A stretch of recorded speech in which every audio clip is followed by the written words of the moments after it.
pour ce témoignage. Alors peut-être Marie Simian maintenant. Donc, quelle expérience avez-vous? Donc, est-ce Oui. que vous parlez précisément davantage des directives anticipées, de la sédation profonde et continue? À quel moment est-ce qu'il est judicieux aussi d'en parler? Enfin, je vous laisse Alors déjà, je vais me faire exprimer. la porte-parole de l'équipe du réseau Onco 94 qui intervient sur les lieux de vie de personnes effectivement en situation de fin de vie. Donc ça peut être au domicile, mais aussi dans des EHPAD ou dans des foyers de vie, ou le SAMU social, ou même des centres d'accueil pour des personnes en situation d'asile.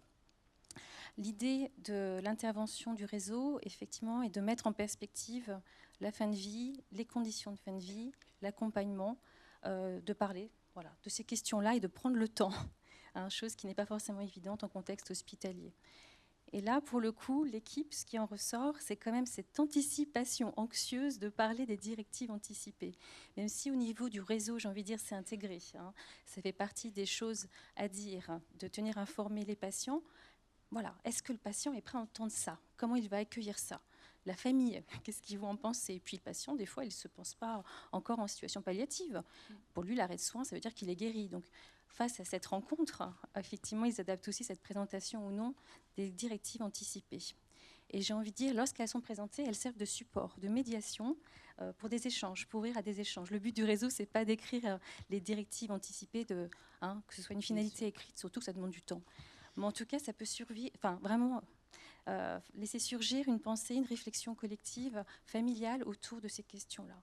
Et puis vraiment l'angoisse de l'équipe de montrer ces directives anticipées parce que ça fait effraction chez le patient avec une réalité très crue, qui fait appel à l'arrêt de choses concernant les besoins vitaux, l'arrêt de l'hydratation, l'arrêt de toutes ces choses-là, et la peur de générer soit peu de colère ou même parfois d'avoir un impact traumatique. Moi, j'en ai fait l'expérience en intervenant avec une médecin dans un foyer de vie, accueillant des adultes en situation de handicap, et on était là pour soutenir l'équipe parce qu'un des résidents avait des métastases cérébrales et qu'effectivement les soins étaient questionnés.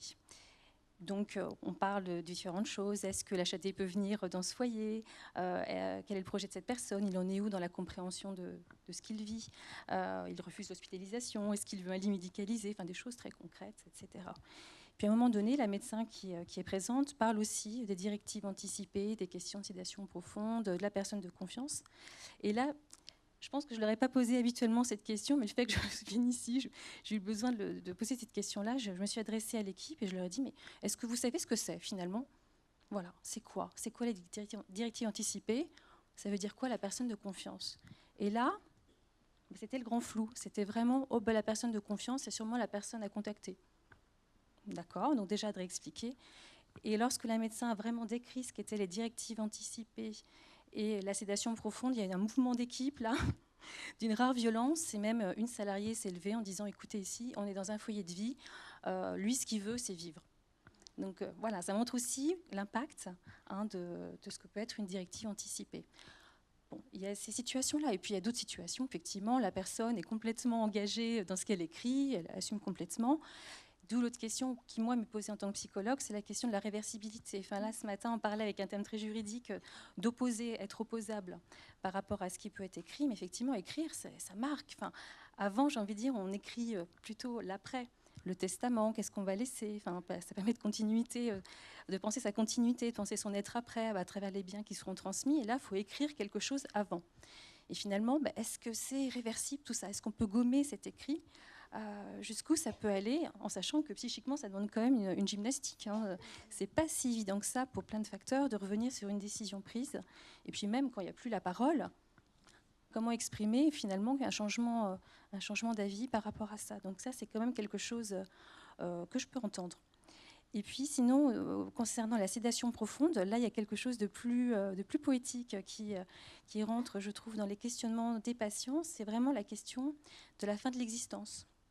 Finalement, en situation de sédation, est-ce qu'il y a encore une vie onirique, une vie psychique qui induit des rêves, mais ça peut être des cauchemars aussi.